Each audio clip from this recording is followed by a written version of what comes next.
we're going to pivot over to priorities. Akiba, I'm going to start with you. What are the priorities? What's the demand signal that you're getting these days in regards to where the focus is? So obviously everyone is in a different state in their journey, right? Depending on, as we've heard today, Scott talked about, hey, we were pretty mature in identity, so they focus on some others. Everybody's sort of in a different spot there. But I think we are beginning.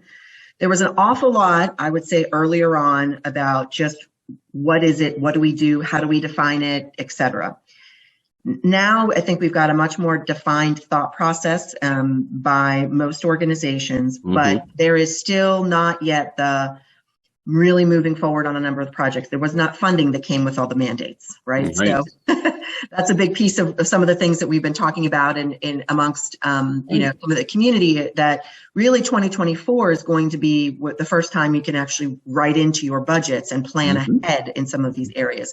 So moving from prioritization, which I still think is going on, down to true execution of projects and actually lining up, behind those projects and starting to write budget, into 2024 will start to give us some visibility as well. It is still quite early on the journey. I think we are still early on this overall journey, but there is a lot more maturity, I think, at least in the way people are thinking about it and the organization around it. And so the priority, I think, in 2023 is to continue towards that maturity and to continue sort of on the education levels to get people there in terms of how to best achieve and pick the focus areas.